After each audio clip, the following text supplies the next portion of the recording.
evening, everybody. On behalf of the Steyning Grammar School, I would like to extend a really warm welcome to you all. My name is Averil Whitehead, and I have had the privilege of being the head at Steyning Grammar for just over 2 years. As a head, it's my duty to first of all point out we're not expecting any fire alarms tonight, but if one was to go off, please do exit through the lit emergency exit doors. If anyone needs facilities, equally, the facilities are out to this or to the left, but rather than do it publicly, you might want to nip out to the back and walk to the ground. It is a real privilege, as I say, to lead Steyning Grammar. During that time, we've been making a real effort, a conscious effort, to try increasingly to open our doors. And this, I know, is actually a tradition in Steyning. The Hustings being held at the school has been happening for a number of elections now. So it's really delightful to thank all of you for being here today. This is a really important event. It is wonderful to see such a great turnout from our community, including our candidates, including students, parents, staff and local residents. I'd like to extend a special welcome to our candidates and very much appreciate them taking the time to join us and share their perspectives on the issues that matter most to our community. It's also a big thank you to our students, our staff, and also the team from Steyning Greening who have worked tirelessly to organise this event. Their dedication and hard work is what makes the gathering possible. As we proceed, I encourage everyone to listen attentively. Do think critically and engage respectfully with our candidates. It's a learning experience for our students, but also a chance for all of us to become more informed and active citizens. So, I'm delighted now to hand you over to Geoff as the co-chair of Steyning Grammar.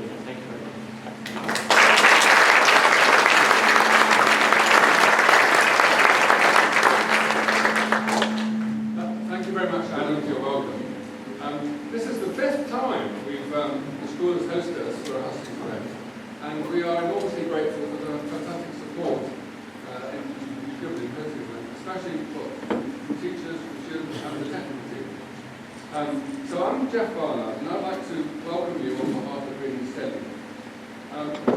As most of you will know, we are a local group of environmental enthusiasts and climate activists. We've been banging this drum for about 14 years now. If you'd like to find out more about us or get involved, we have an information table out in the foyer where you can pick up a leaflet, or even better, sign up to our monthly newsletter. Now, a month ago, as part of the very successful Green Day event we were helped to organise, we ran an informal poll asking people 2 questions. Firstly, how concerned are you about the climate crisis? And secondly, are our politicians doing enough about it? You may have seen the results in the foyer.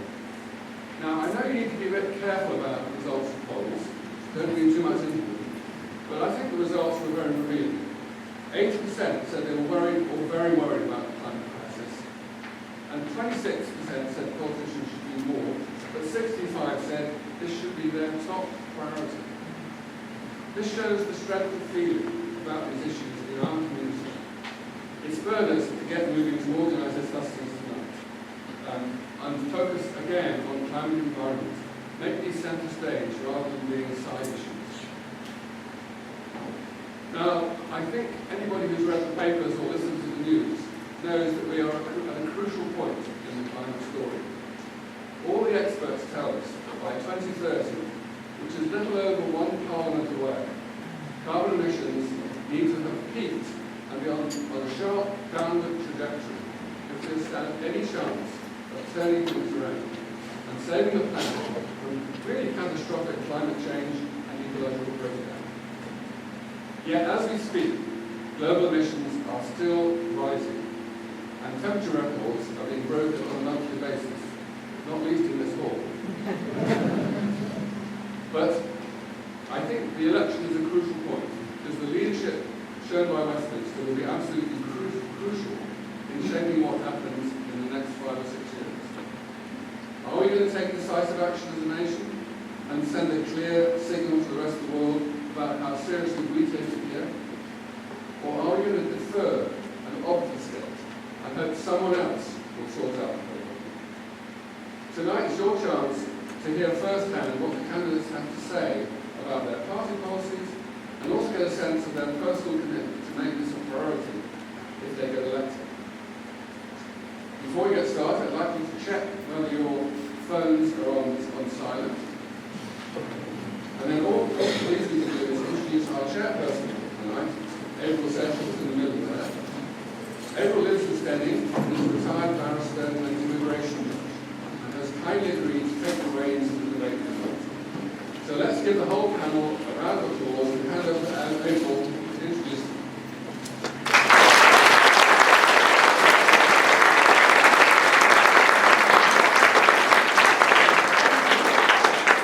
Thank you, Headmaster, and thank you, Geoff.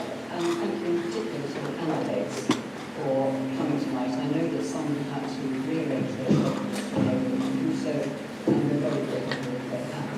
They can see from the number of you here just how important we consider this issue for the state.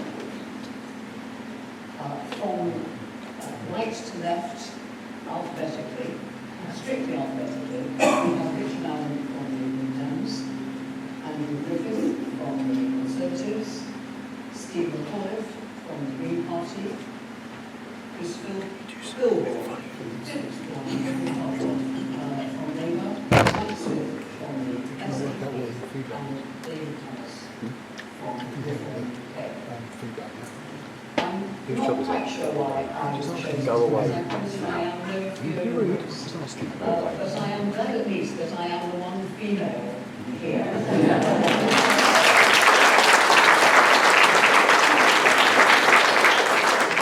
Sadly, I think we have very few students there in the middle of exams. But those female students who are here, as well as any other young women, please don't think that 6 male candidates in one constituency is normal. It's not. There are many women involved in politics, and many more should be. And please don't be put off and engage as much as you want to or can. We need you.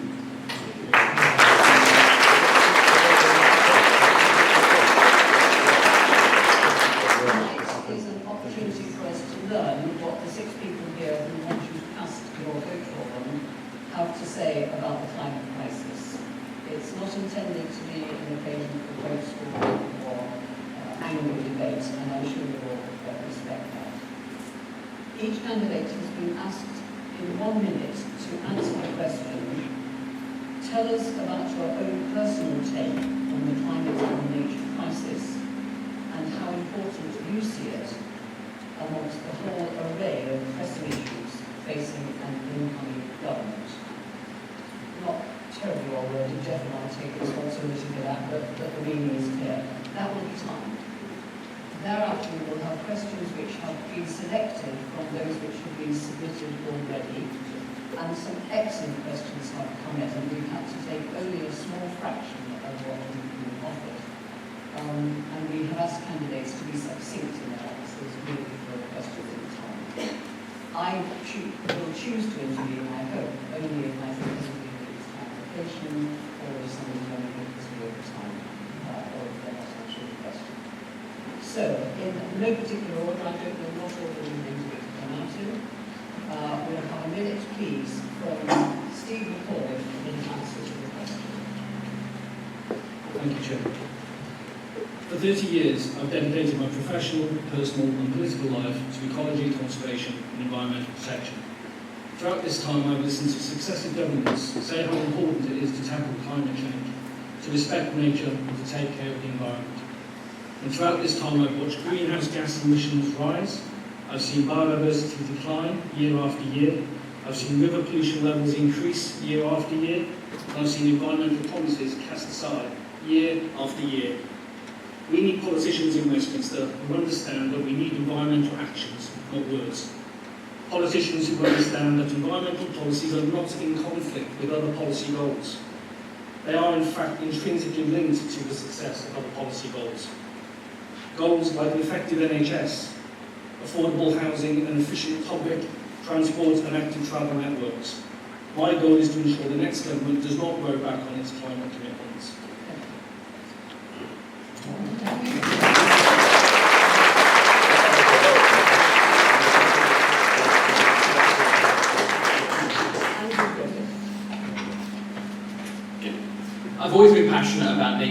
conserving our planet, and even better, handing on the world we live in a better shape to the next generation.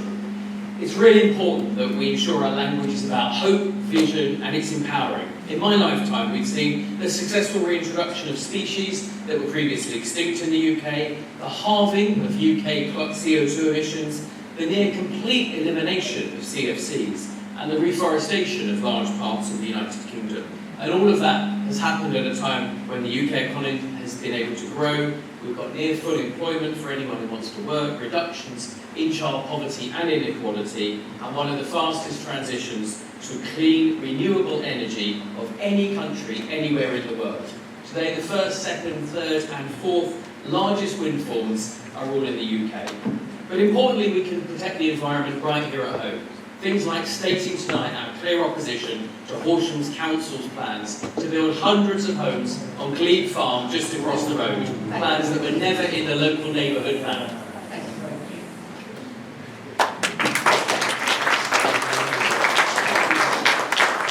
I'm sorry if I'm being strict on time, but that is clear.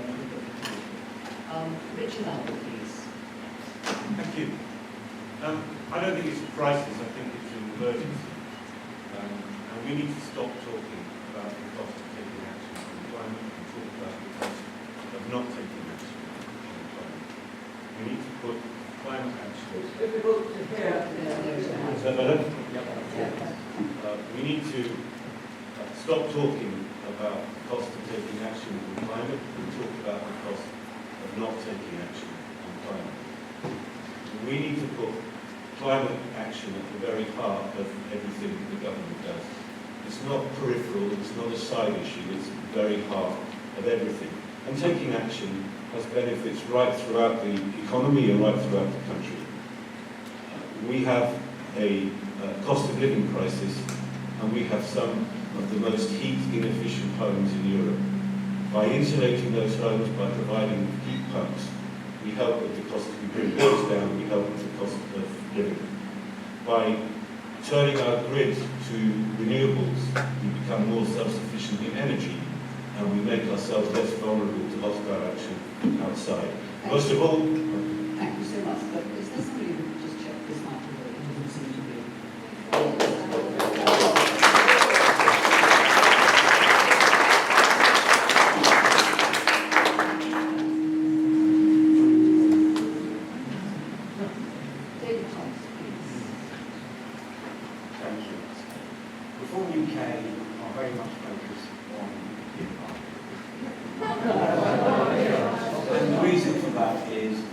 Today, 97% of the CO2 is produced naturally. 3% is produced by man.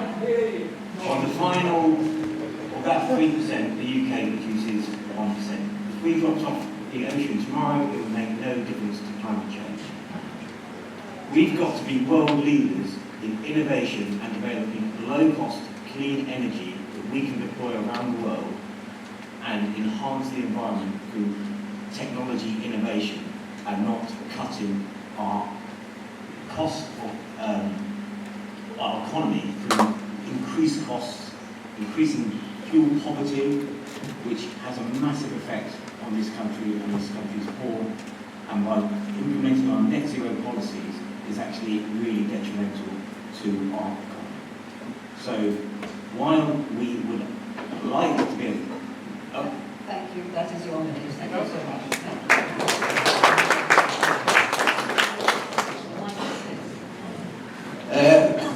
Hi, I hope everybody can hear me. Up until a couple of years ago, I was a healthy but open-minded skeptic to the idea and concept of climate change. However, in doing what I do for a living, I've talked to far too many Cumbrian hill farmers telling me that the weather is changing. So I'm inclined to believe them. Our question as a country, our question as individuals, is how much we can actually do about this, both as a country and as individuals. Because the statistics show us on opinion polls that yes, people have a healthy concern about climate change and nature depletion. But when it comes down to how much we are actually willing to do, more importantly willing to pay as individuals, then it becomes a lot more shaky, that commitment. The policy of SDP is again healthy scepticism associated with the whole catastrophising around net zero. I suspect it is something that governments of all shades around the world have to address, but I'm your healthy sceptic. Thank you.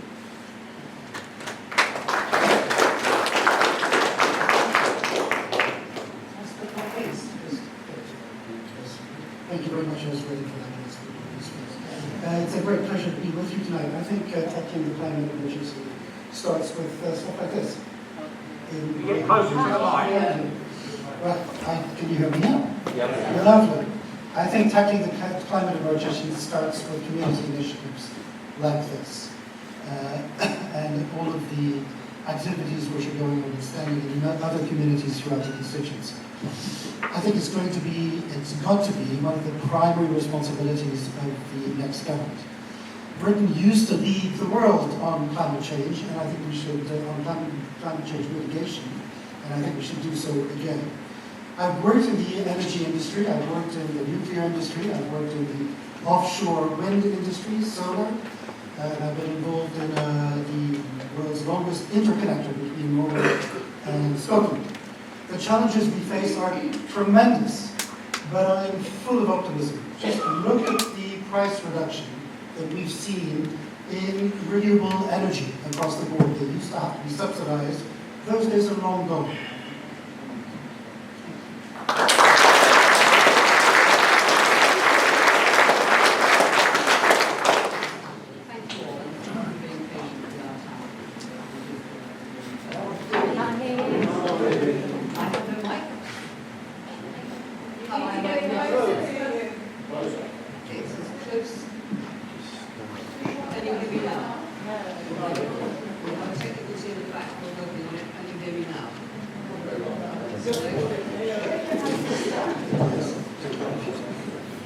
Can you tap it for me? If you're not careful, I will sing. I can hear it. I do quite a good line in Cobwood.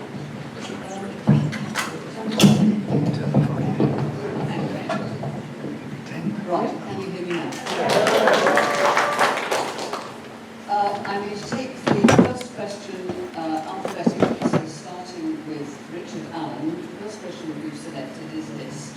It's from, I'm sorry, not up to me to say, it's from Jamie. Are you here, Jamie? I am. There's a roving mic coming to you right behind.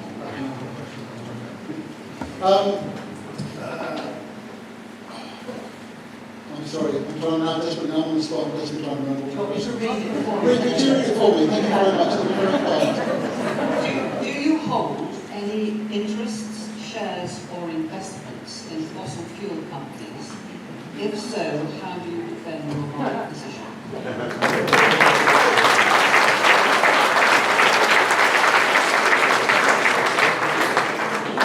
And you can probably take this very briefly, Richard. No. Except, obviously, I have pension funds and so on. Can't hear. No.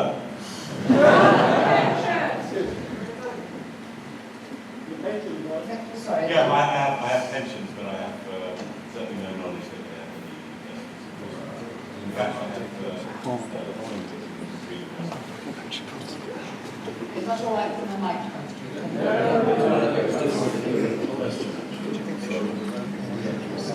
Is that better? Yes. No, I don't have any direct investments in any fossil fuel producers. I do have investments in pensions and so on. Some of them are in only sustainable assets, but I couldn't swear that the rest don't have fossil fuel investments that I'm not aware of.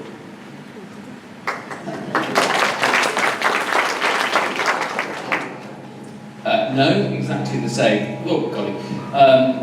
No direct investments at all. I think it is highly likely that everybody in this room who has a pension has an indirect investment through collective investment schemes. Almost all public sector pensions do, the church commissioners do, most private sector pensions do. Like everyone on this panel, I'm not a decision maker on that. They're typically tracking an index. And I worked with Mark Carney in the run-up to COP on something called the Global Financial Alliance for Net Zero that committed £1 trillion of capital to companies that are engaging in science-based targets and transition. That, to me, is the way forward. It's not disinvestment, it's not debanking people, it's not defunding, it's making sure that we put capital, which Chris, as the other potential person that would be in Parliament as a result of this election, we have to mobilise private capital. We have to mobilise private capital in order to make that transition viable.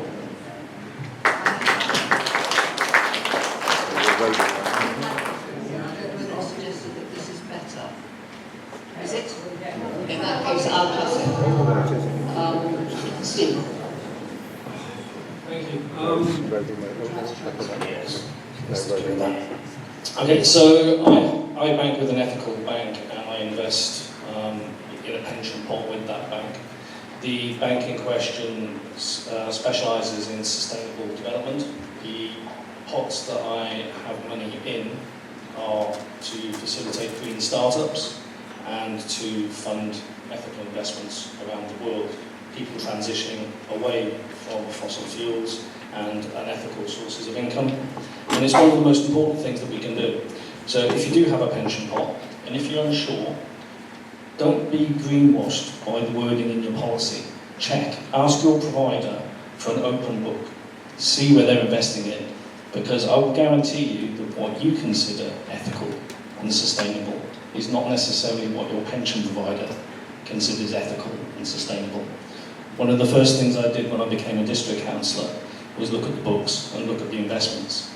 And within a couple of months it became very clear that it was really quite easy to move a substantial amount of money from unethical investments to ethical investments. And the irony was those ethical investments had far better return than the unethical investments. It made sense on so many levels. So I urge you to check your pensions, ask your providers, make a fuss.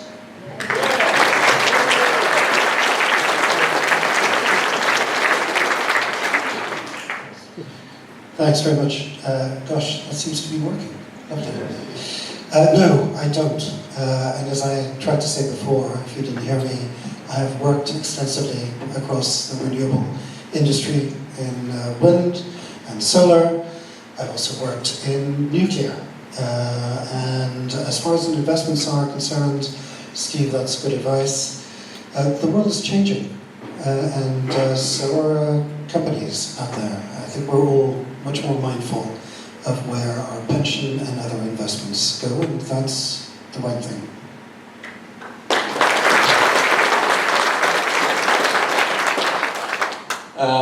I have no pension, so I'm clean skin. I do my best to hold on to my bank account. I don't much ask questions about where they invest their money, as long as they're supportive of rural businesses. I cut, stack, dry, burn my own firewood, and I would personally lay down in front of Ed Miliband myself to make sure that people in especially colder northern rural areas are able to continue doing that. Thank you. Like most people here, no, I do not have any that I'm aware of. As Andrew said, we all have pensions that we, well, I don't necessarily know, and I'll be totally honest here, whether they do or not. But what I will tell you tonight is I will actually go away and find out now. It's a very good question. I don't know whether I have, but I will go and check for you. And if I do, I'll ask them to start moving it into more ethical pension pots.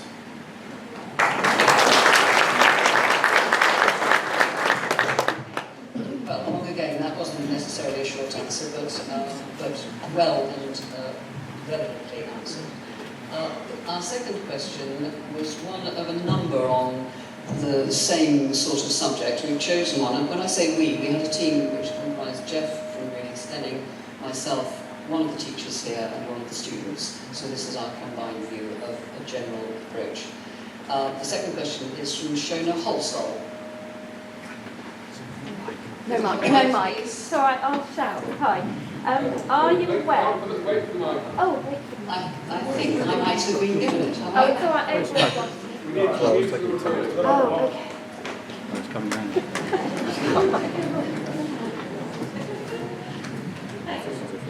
Hi.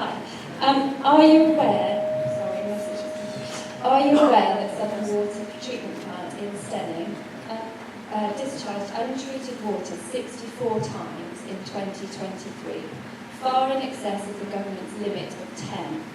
How would you address the indefensible practices of sewage dumping in our local watercourses?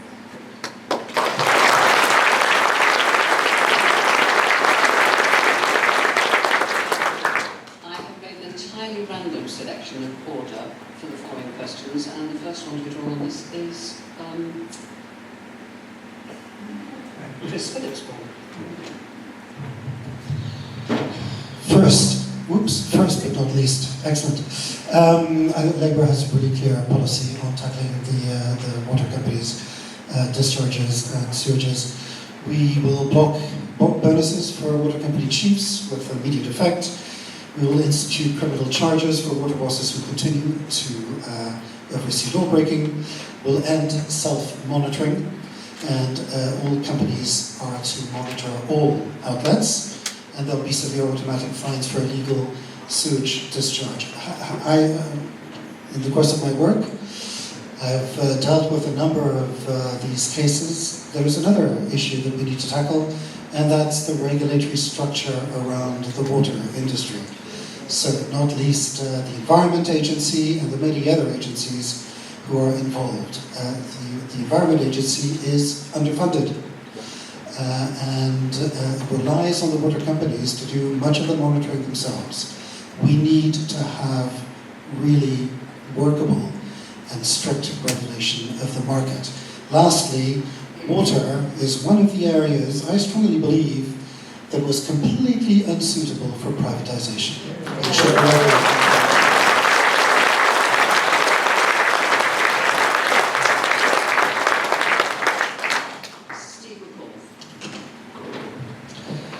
Thank you, and to answer the question directly, yes, I am aware how many times that sewage has been discharged into the local rivers, and it's one of the reasons why at our district council I introduced a motion to protect the rights of rivers, and in fact that's Green Party policy to introduce the rights for nature, and the idea behind that is to ensure that the natural world has greater levels of protection. The way I try to think about it is it's quite an odd concept to think that a non-sentient entity should have rights, but we do it all the time, actually.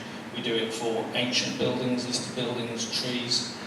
Corporations, in fact, have a right of personhood. They are held accountable in law.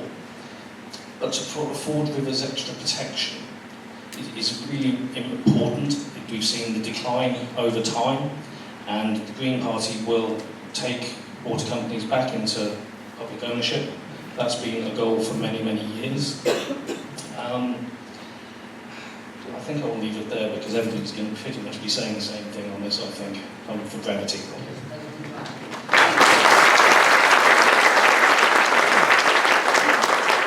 Can I pass this to Richard?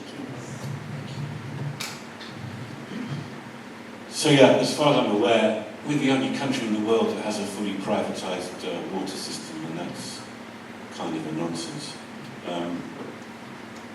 The provision of water and sewage, these are public goods. They're not about private profit or private investment. So from our point of view, it needs to stop. It needs to stop now. We would very quickly turn the water companies into public benefit companies. We would ban the paying of bonuses to workers in the water companies until these discharges stop. There is legislation already that is supposed to make these discharges rare events, but it's not being enforced, so we need to enforce that immediately. And the relationship, I think, between the regulator, Ofwat, and the water companies tends to be far too cosy. A lot of people work for one, then work for another. So we think that Ofwat needs replacing with a new regulator with some real teeth.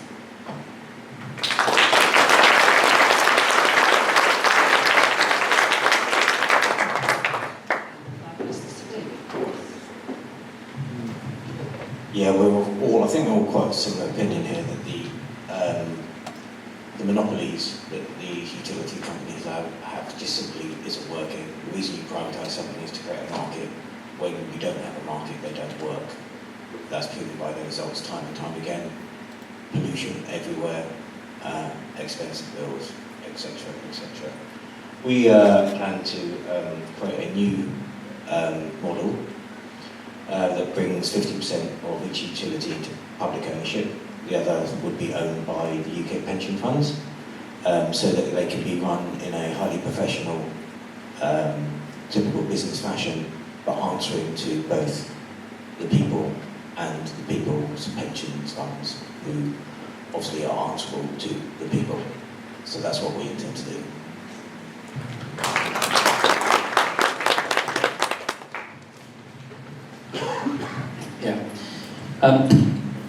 The level of discharges into our rivers from both storm overflow sewage and agriculture is far, far too high. It's a regulatory failure that's gone on for decades, and I lay a great deal of that responsibility at Ofwat, which has been incredibly cosy with the water companies.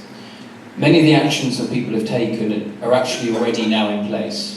Since the Environment Act 2022, the strongest, most robust piece of legislation, relatively new, but that's now on the statute book. No one at Southern Water is getting a bonus. No one at Southern Water is getting a dividend. They probably won't get a dividend throughout the life of the entire next Parliament, such is the level of catch-up investment that they're now making, and they're doing that because of action that we've taken. I do know what the level of storm discharges is, and we can all know that. And the reason we know that is because action that this government has taken. In 2014, just 6% of storm discharges were monitored. These are the things you see as dustbin lids on the side of the Arundel, the Rother, the Ada, the areas that I've been privileged to represent. 94% of the discharge sites were not monitored in 2014. As of now, 100% are monitored. So we can all look, we can all find on an app, we can see for the first time a problem that has existed for decades. And the additional thing that my government will do is end mandatory housing targets, which means that developments like the Gleedfield site, with hundreds more homes here in Steyning, pouring water into the River Ada, will not happen.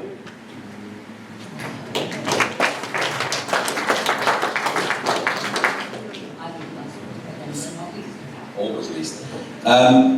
Yeah, we're pretty much on the same page here, that all parties are in agreement that these monopolies essentially need to come back into public ownership. The function of vampire capitalists getting involved in these things and just making money hand over fist, what I can't really square away with is why they continue to cause pollution problems and yet happily get away with it. So the regulator again needs to be sort of beefed up. And again, just on the last point there, the UK population is increasing. Most of the settlement is in the southeast of England. We happily allow houses to be, not happily allow, but houses are built because of various government targets, and the infrastructure just doesn't catch up. So my question to everybody here is, what else would you expect? Thank you.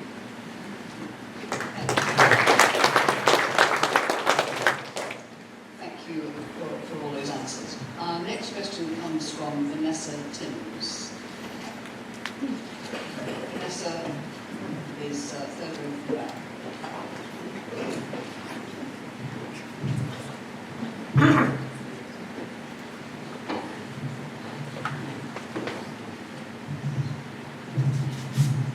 The Restore Nature Now demonstration, excuse me, which took place last Saturday, when about 100,000 people, including me and my friends beside me, took to the streets of London, was largely unreported in the mainstream media.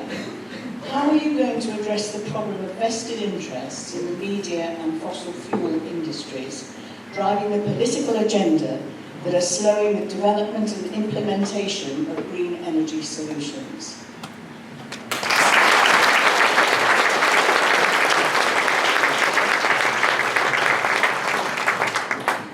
David, I'm going to start with you first on this one. It's a very good question. How would you have a free press without interests?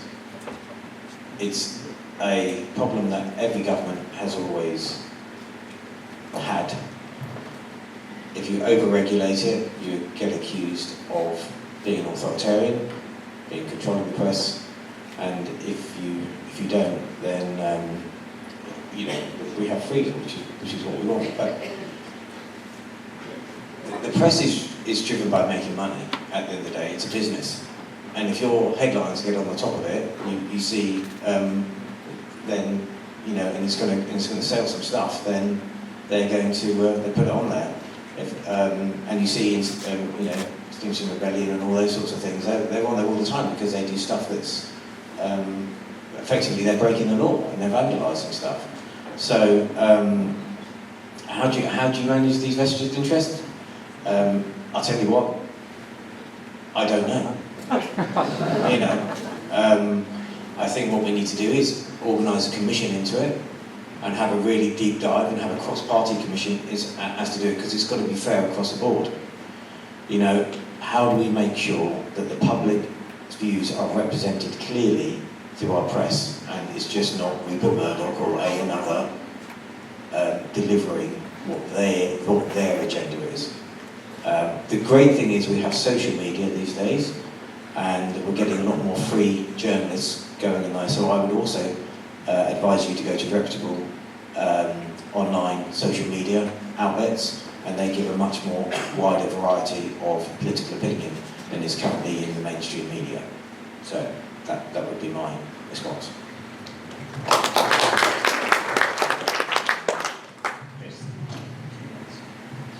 Thanks very much. I used to be a journalist in my 20s. I had hair at the time. I have a lot of time for journalism. There's good journalism, there's bad journalism. So the first bit of my answer, Vanessa, is I run a strategic communications company. If you want to be on the front page, come and see me, and we'll arrange it for you. The serious part of my answer to you is that we've seen a breakdown in local and regional journalism in the last 2 or 3 decades. And the problem with that is that we no longer see what is happening in many communities on the ground nationally anymore. And national news ends up chasing its tail over political stories that are relatively meaningless. And we see far too much of that. My advice is to go for local and regional journalism, which still works. There's the BBC, we have a number of newspapers across the county, the constituency, and to make sure the media knows what you're doing before the march happens.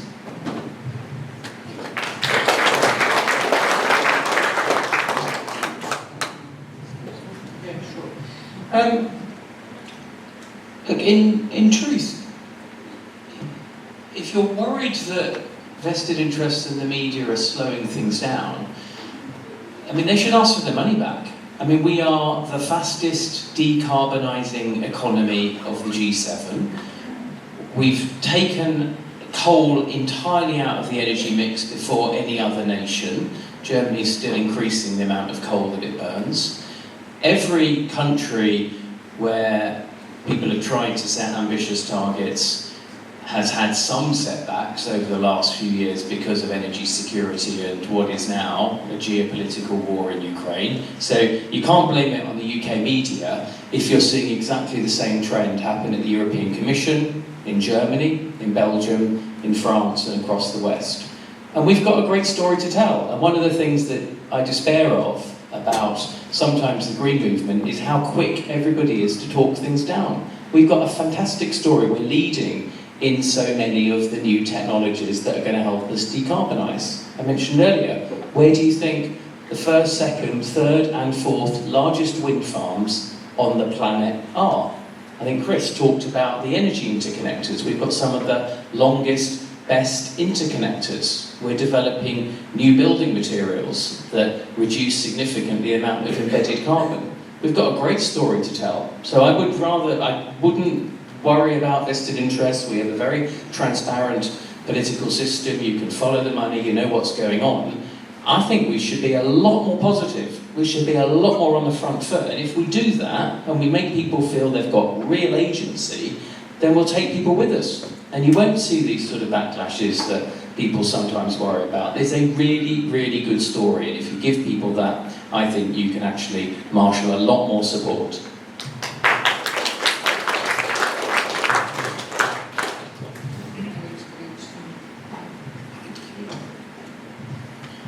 Vanessa, thank you. Very interesting question. The question you posed was, of course, your interest is nature restoration. 100,000 in London? Is that true? Of course, about, yeah. I'm also quite surprised that generally you think that the media is anti or doesn't reflect a concern for the green agenda. I see, perhaps I'm looking through a different lens, but I see quite specifically a lot of stuff being shot at me virtually all the time. I switch on the TV or listen to Radio 4. As regards nature restoration, your specific interest, I'm lucky enough to have worked my whole life with people that can affect things on a landscape scale, and they can give you as much wildlife, as much biodiversity as you've ever wished for. All they need is the right signals from government of any colour. Thank you.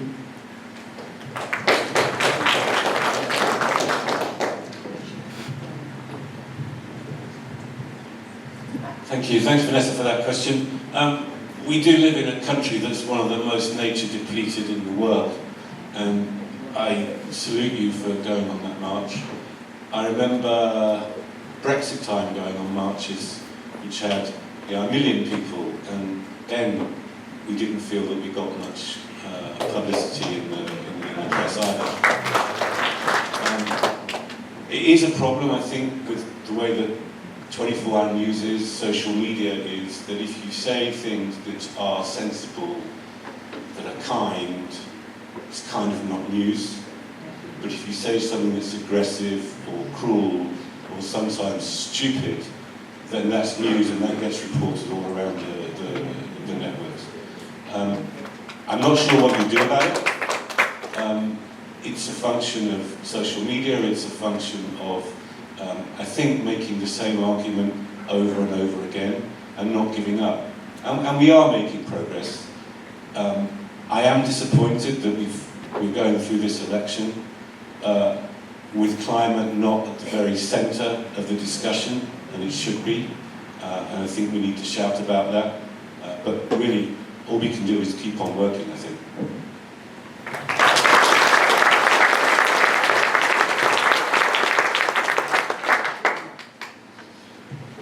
Well, Vanessa, I was supposed to be on that march with you on Saturday, but sadly events kind of got in the way. And rather than that, I was in Petworth with Andrew and David, handing out flyers and trying to make the case for climate and nature recovery in the best way that I can without being part of that march. But I think it's quite difficult to be as optimistic as Andrew on this.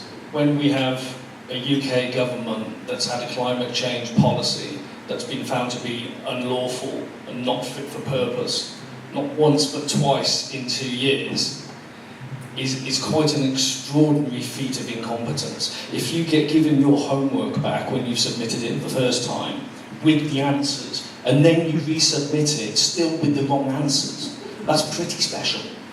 That takes some doing. So if we want to be a leader, if we want to be first, then that's great.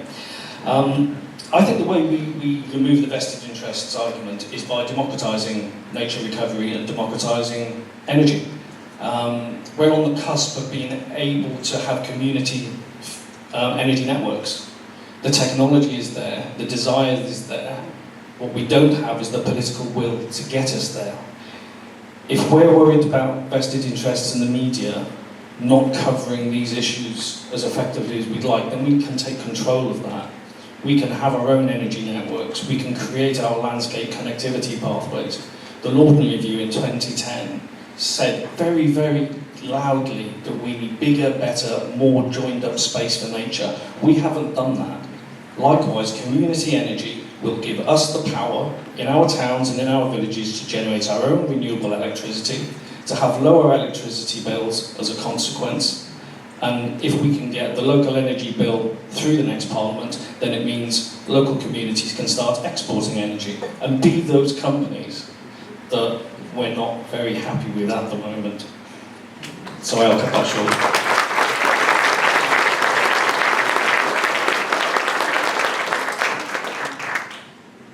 Thank you again for your answers. Our next question comes from Sally Barnard.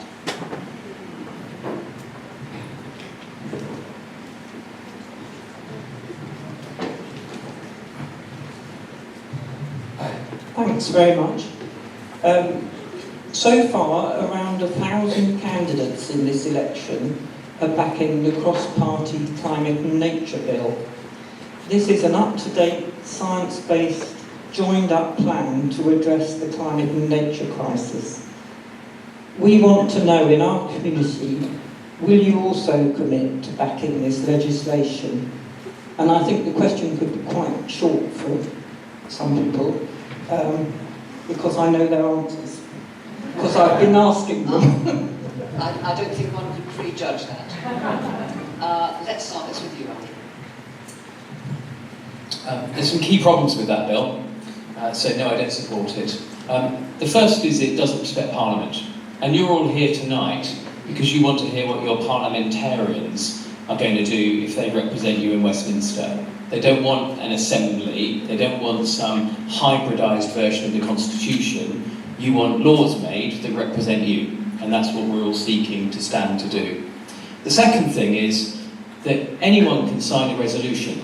Horsham councillors signed the Climate and Nature Bill, right? And they did that just days before they then came forward with plans to build on greenfield land with nightjars and frogs and toads that will flush water into our chalk streams. So there's one thing to actually sign some performative resolutions, and then there's another thing to actually, when it matters, when you've got authority over something, to stand up for residents, not to trample over neighbourhood plans, and not to despoil our local environment on a site that nobody wants built on.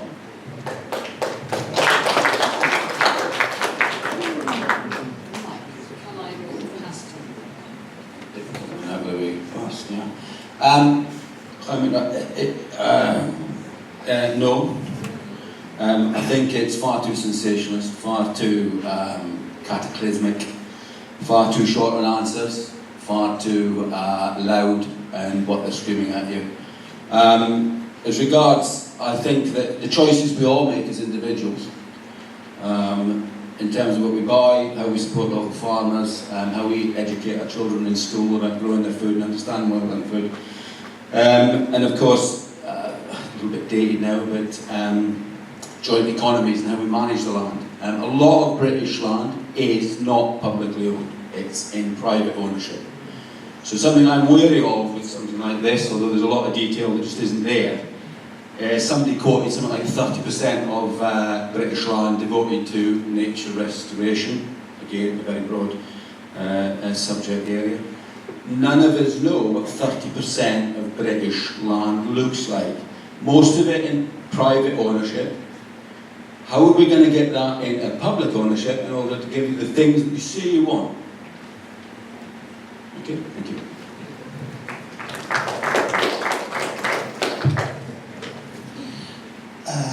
Yes. Will I do? So, there it is.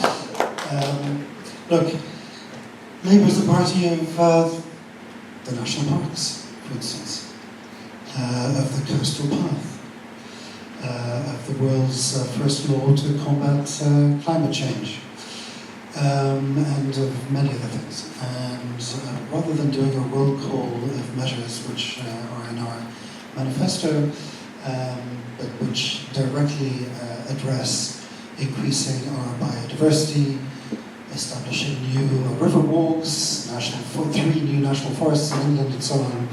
I wanted to make a couple of quick points, because quite a lot has come up about developments here and there. I don't agree with putting developments in places where the infrastructure will not cope with them, and where the local community is vastly out of favour with it. But we desperately need more affordable housing.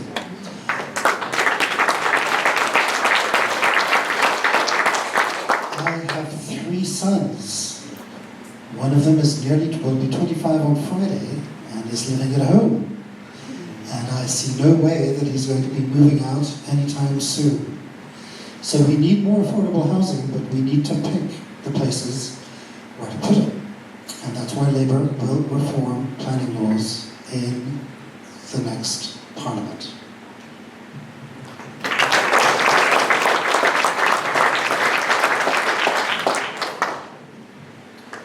So the answer, Sally, is yes. I signed the Climate and Nature Bill quite some time ago, before the election and before I was selected as a candidate, so it's not something that's been done because of evenings such as this.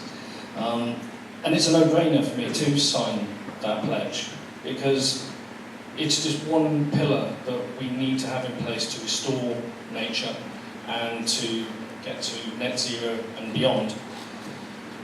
Now, the housing targets handed down by central government. Let's move on, we may come back to that. The Environment Act that Andrew is so keen to say is a world leader will, I suspect, sadly fall on its face. One of the key components of that was the biodiversity net gain, which relates to development, it relates to housing. And that was one of the mechanisms by which we were supposed to restore nature in this country. Very, very flagship approach. When you look at the detail of that, it's really not going to do very much unless the will is there across the piece, from local authorities to developers to local communities. If it's left to the developers, it simply won't work. The metric isn't robust enough. So if that's the measure of what really good environmental legislation looks like, then I've got a real problem with that. So anything that gets us towards nature recovery and climate change, net zero, should be welcomed, it should be looked at, and it should be supported.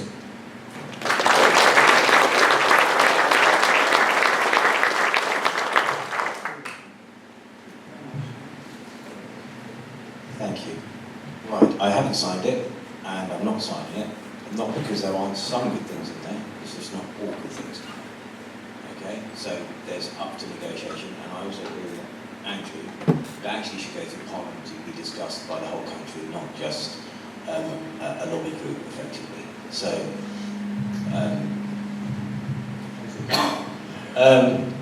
what I would say is what we're aiming to do is we want to bring farming back to this country. We want to put the farmers back in charge. They have always been the custodians of our countryside and our environment, and we need to enable them to do that. We've created a structure for them, which is really hard to succeed, exceptionally hard to succeed. They're not getting the subsidies they need, so we're going to put a lot more money into farming subsidies. It's nothing to do with Brexit. The Conservatives promised that they would actually support and deliver the same amount of subsidies after Brexit. They have failed to do that. Okay, so it's the Conservatives that failed to do it. Nothing to do with Brexit. It doesn't matter. We're an independent nation. We can do what we want. They've chosen not to do it.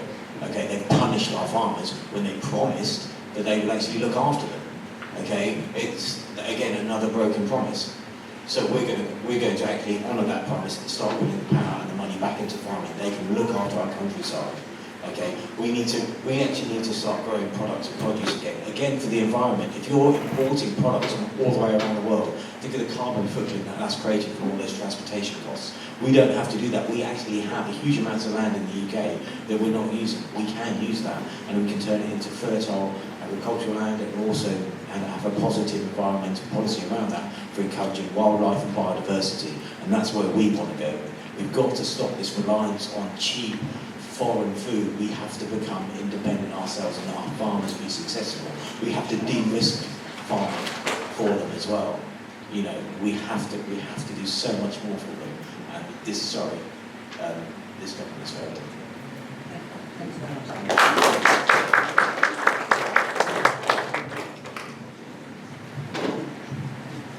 Hi. So yes, we support the rewilding. We support the doubling of nature by 2050, doubling the preponderance of species. It's a hard job to do, but we certainly need to get on with it. But I've got some comments on the planning issue as well.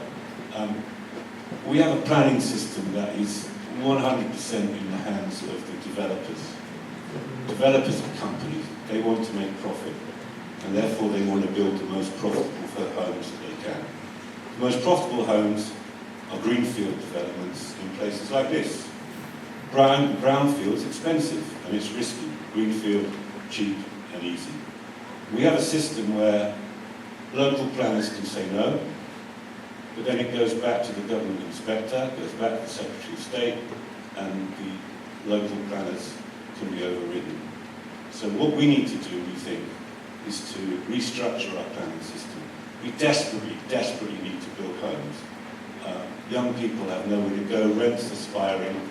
We sold off a lot of our social housing and we haven't built any more. We need to build a lot more social housing, we need to build affordable housing, but we need to build it from the bottom up, from community level upwards, and not from government level downwards.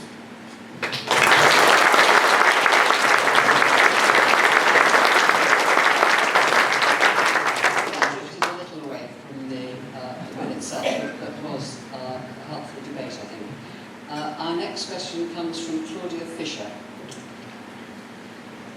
Claudia, is at the front.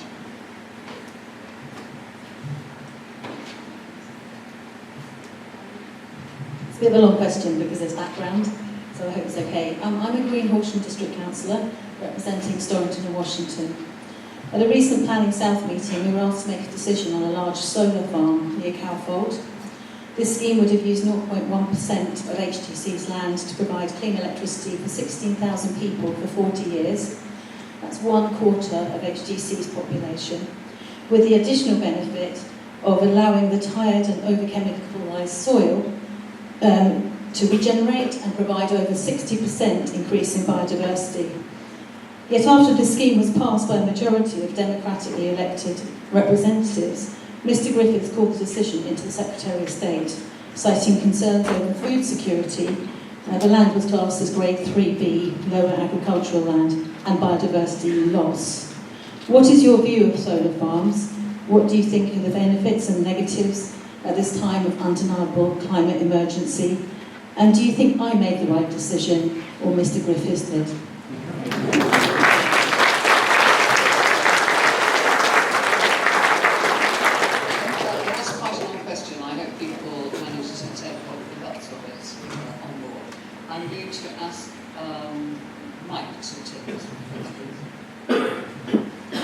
Thank you, good question. On the subject of housing, I'm not kidding, everybody seems to be drifting on housing. Solar farms, can I just quickly show of hands, how many people here actually farm? 1, 2. How many people have ever worked on a farm? Cool, so we got, okay. I think Mr Griffiths made the right decision. I think this wholesale covering of any farmland with solar panels is fundamentally wrong. I think this idea that we can write anything on biodiversity gain, anything at all. And of course the investment strategies in big solar farms and onshore wind farms, you know, really, we're actually saying this is a net biodiversity benefit. We all need energy, of course we do. What happens at night? Is there efficient national, regional battery storage to allow us to filter electricity at your homes at night? No, there's not. What's going to happen after 40 years? After 40 years of solar farm, whether they produce electricity or not? That's not in the payment structure, is it? Because you wouldn't get people to build them and you wouldn't get people to run them if you actually brought in investors that rely purely and simply on how much electricity they sell you. And just a personal view to end, I think there's a time coming very, very soon, whether it's linked to climate obviously or not, I'm not entirely sure in my own mind, but there's going to be a time when you want food to be grown by farmers and not covered with solar panels.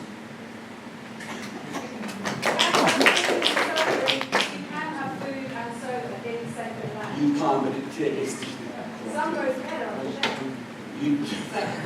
That's a difficult conversation to have without microphones. Can I ask Richard to comment, please? Thanks, Claudia. Yeah, you do. I think that solar, wind, one of the most important things we do is to get to 90% at least of our electricity base out of renewables as quickly as we possibly can. That makes us self-sufficient, much more self-sufficient. One thing, by the way, the other thing's also very important is to decouple the electricity price from the gas price. Because when we have something like the Ukraine war happening, you know, even though we still have 30% of our electricity mix is gas, all of our electricity bills went up proportionate with the increase in the gas price. And that's crazy when we can produce it from solar and from wind locally at a fraction of the price. The other thing I'd say is, why on earth are we allowing anybody to build a single house in this country that doesn't have solar panels?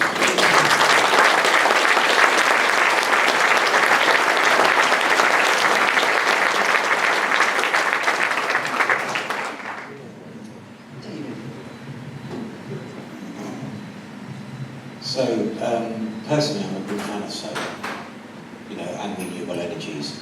I think we have to really think about the energy mix in the country. And moving forward, we have to put huge amounts of investment. I think one of the areas where solar is very weak, and so is wind, is in energy storage. And what we've got to do, which is what we'll do, is invest huge amounts in battery technology to improve those areas so that they can actually become viable 24/7, 365.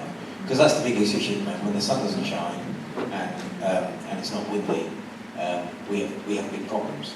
Then we've got to rely on the existing coal and other areas, and we've got to drive those out. So one area that we really want to focus on is also small nuclear modular reactors.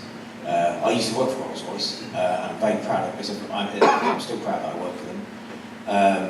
They have some amazing technologies. The technology is safe. Okay, you hear the word nuclear and you go, oh, no, it's safe technology, it's clean, and we can export this technology around the world and be global leaders and actually get clean small reactors locally, and every community can work off those. I also agree. You can, yeah. I don't see why I'm being victimised on this because everyone else has gone off topic. So I just thought I'd join the club. On the solar, I don't know the specific details of your why Andrew made the decision or didn't. I haven't got enough detail to say whether that was a justified decision or not. Am I a fan of solar? Yes. Was it the right one for him? I don't know.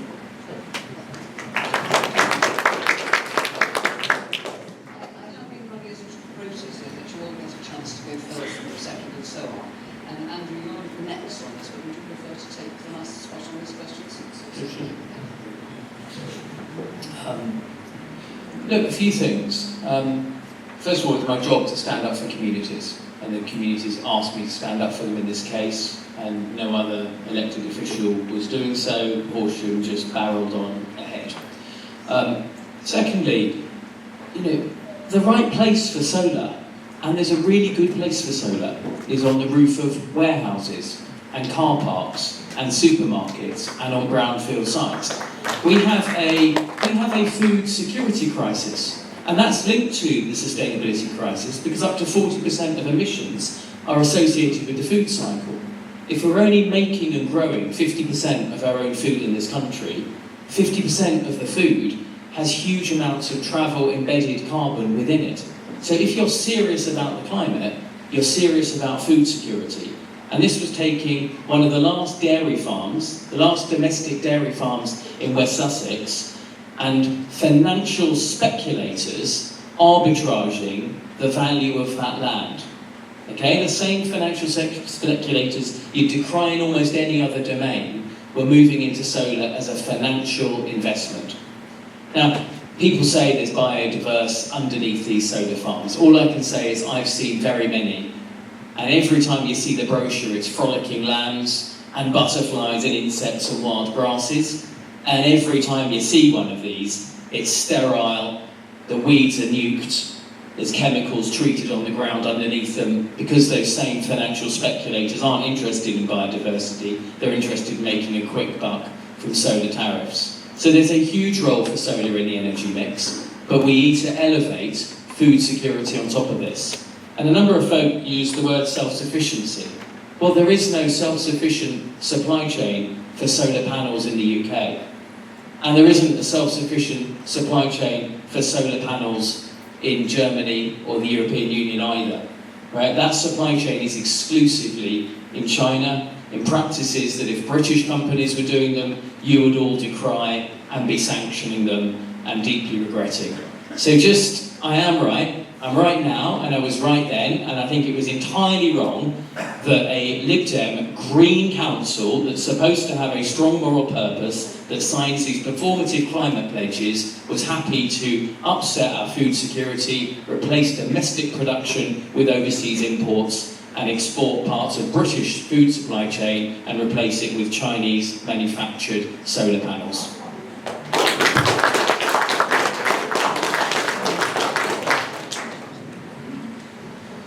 Andrew's quite right. The place for solar panels, primarily, should be in brownfield sites and on buildings. Unfortunately, Andrew's government has failed to make that happen.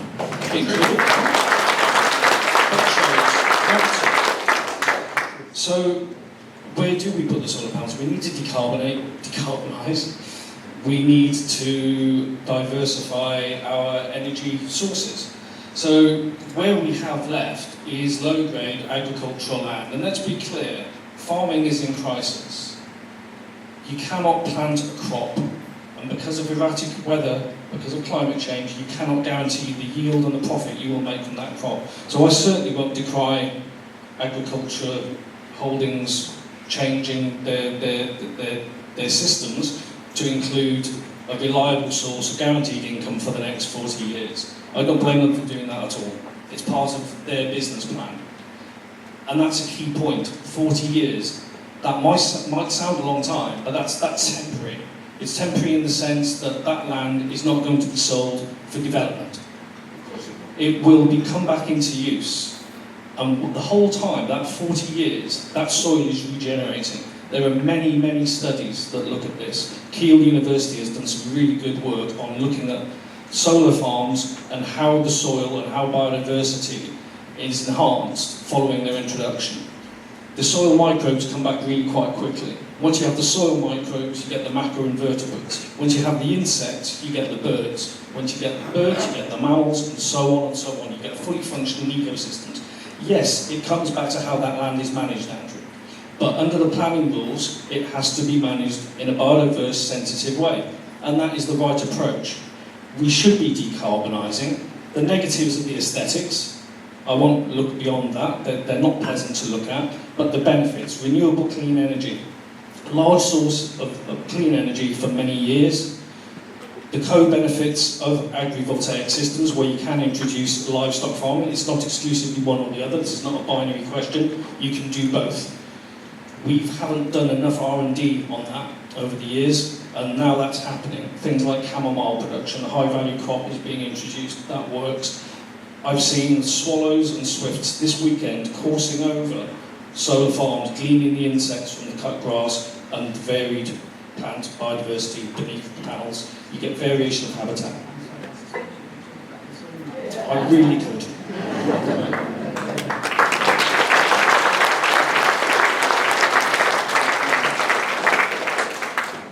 Gosh, thanks very much. I'm going to mention the B word, I'm afraid, Brexit. We touched on it earlier. The subsidy, the EU subsidy regime, which was in place, hasn't been replaced. And instead, we've gotten a thorough mess. The farmers I've met in Arundel and South Downs are desperate to diversify. They want a mix on their farms. Many of them are currently producing electricity via biomass. I welcome many of them, if they want solar farms on their farms, to put solar parks there too. Why? Because it provides farmers and farms with much needed regular income stretching into years. And that is exactly what huge numbers of farmers desperately need, regular sources of income. It does not stop them from producing food. It's simply part of the mix. I am really proud to represent a party which has said that it's going to generate electricity by 2030 in a zero carbon environment. That's in 5 years' time. That will need 20% energy production from nuclear. It will need offshore and onshore wind, and it will absolutely need solar parks placed in the right places. In some cases, that may be on farms. There's one final issue, which is to make all of this work, we need to update our national grid. It can take 18 months to set up a renewable energy projects, but a decade to connect it to the national grid. And that is absolutely ridiculous and contrary to Labour's often stated growth agenda. So one of the first things we're going to do is to upgrade our national grid, and it can't happen soon enough.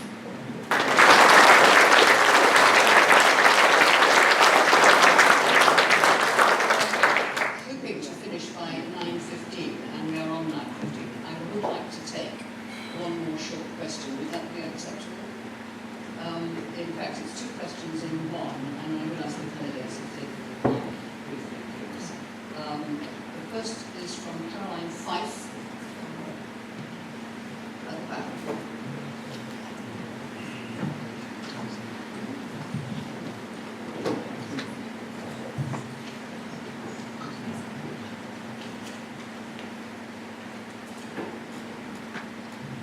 Okay, so the question is, what is your party going to do to improve public transport to make it regular and reliable, especially for people travelling to and from work, to education, as well as to the wider community? Thank you very much.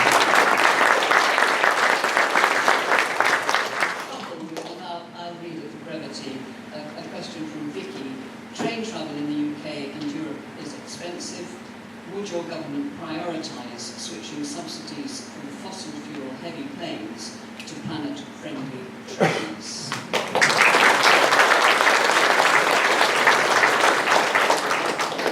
And Steve, you're the one to go first.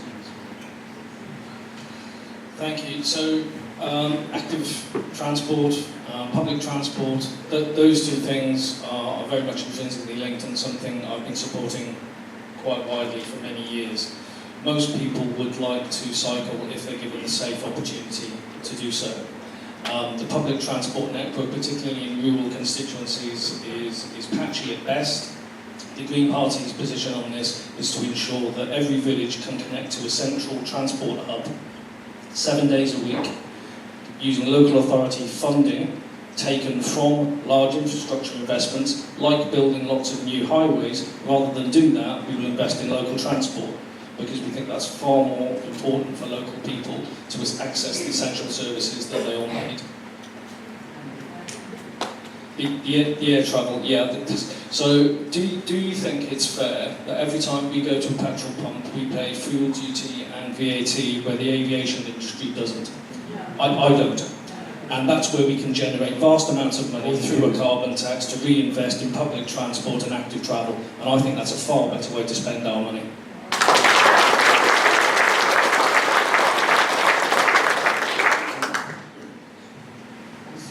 With regards to aviation, that's just not viable, because all you do is push the problem away from the shore, because every country around the world doesn't charge fuel duty. If you did it in this country, it literally would be a drop in the ocean. All that will happen is you put everybody's in the UK's prices up, and it would have no global effect whatsoever. So I'm afraid, while that's a nice idea, it's a pipe dream, and it wouldn't happen globally. But you have to have global political will, isn't there? I think we all know that the public transport in this country is not ideal. It may work for a few in city centres, but if you live anywhere outside of the city centre, it will take you 4 hours to get to work and 4 hours to come home. It just doesn't work. So we need a total overhaul of the system. We need to be low cost. We need people to be able to move on to it and be cost effective. We don't have that. We need a complete overhaul of the whole system, and we need significant change. And unless that happens, we're going to be having the same conversation in 20 years' time. And as part of reform, we will put the will, and we need cross-party agreement on this, because it's not a 5-year plan. It's a 25-year plan. You know, we've got to invest in the future, and unless we get commitment across parties on all that, and every party's going to have to sacrifice a bit to enable us to get to a sensible policy where we can pull everything together and drive things forward, so that we can, okay, we're all not going to be happy 100%. That's politics, that's compromise, that's a democracy. But we have to do it, because at the moment it just isn't working. Okay, so that's what we need to do.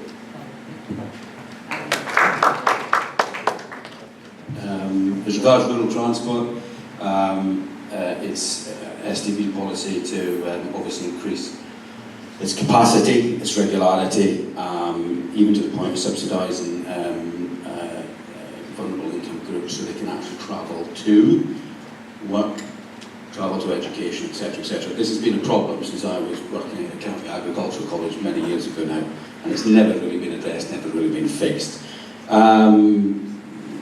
Train travel, yeah, again, STB policy to bring trains back into public ownership, but with a new settlement, so that it can't be hamstrung by certain unions and certain political groups. Air travel, people should be made aware of the impact that air travel has on the environment, on the climate. However, if it's their choice to fly, let them fly.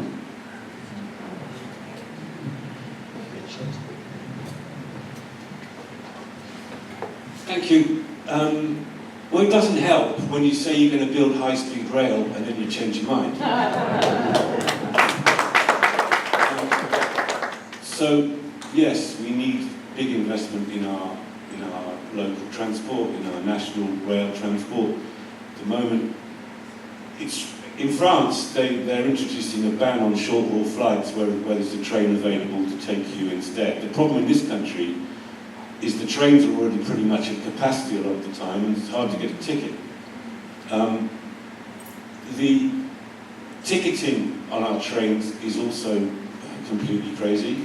Anyone tried to buy a ticket to I don't know, Manchester, and you buy 3 different tickets for the same journey, because that saves you £2.50 on the ticket. So we need to look very closely at the whole ticketing model for trains and for buses. And we need to encourage people onto public transport. That means, for example, something like having a young person's bus card in the same way that we have a young person's rail card. It means making buses more available in our rural villages, and if necessary, buses on demand. The whole panoply of things needs to be fixed to get us out of our cars, especially in these rural areas, and onto public transport. And as far as planes are concerned, private jets, I mean, sorry Rishi, but you know, why are we need to look more at taxing those people that fly the most and that fly in the most inefficient ways. So if you fly first class, you're going to have to pay a lot more tax than if you fly in the back of the bus.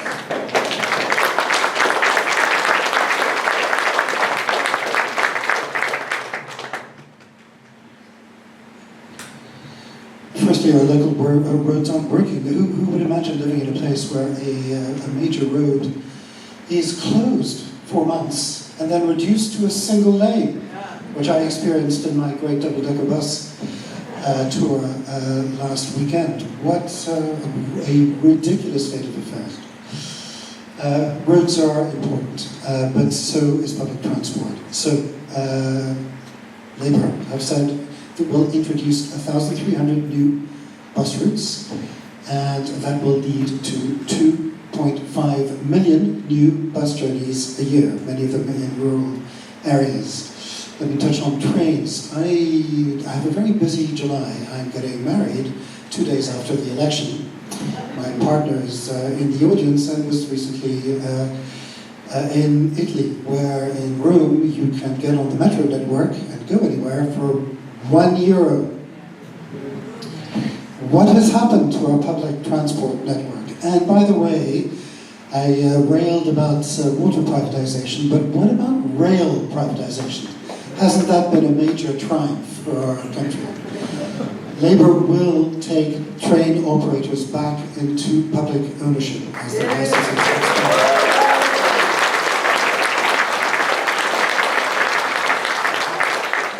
Aviation. There are all kinds of measures that we should take. Actually, across Europe, across the continent, increasingly there are really viable and well-priced train options. Overnight trains are making a comeback. I don't know if any of you have experienced these. I have a lot of colleagues who work in Europe who go by train and not by plane. And I think we should all consider doing more of the same.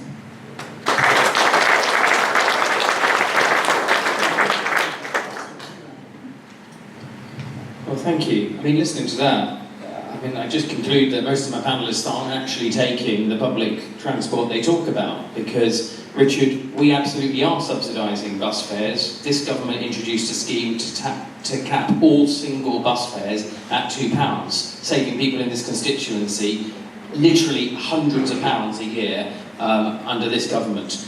It's this government that is investing in the biggest ever upgrade to our bus network. In this county, we will shortly, later this year, have hydrogen-powered buses, brand new fleets of buses, running on our roads right here, delivering reliable services. It's this government that is insisting on minimum service levels for train transport, so we get out of the death spiral of train services being unreliable, people feeling that they can't rely upon them because they might go there and then come back and not be able to have a train service, and therefore we encourage people to use train choices. The trains are not full.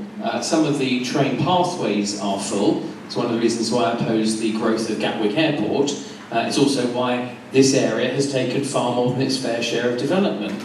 So at peak times, there is no capacity, but you can get an off-peak service. There's an app, by the way, Richard. You don't need to buy 3 tickets anymore. There's an app for that.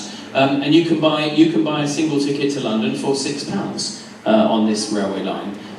So cheap, yes you can. You can. You just buy it in advance.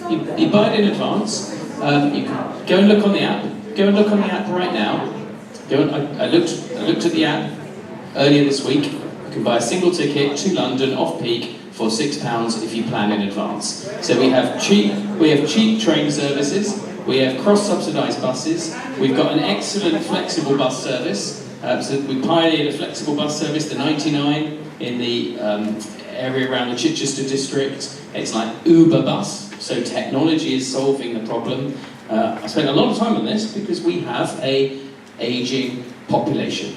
And that means that not everybody is going to be able to rely upon their car. We obviously also have young people who haven't necessarily got access to a car at an affordable price. So it's a big topic, but there is a great deal that is already happening, and I was just surprised how little panellists seem to know about that. Yeah, it's train line.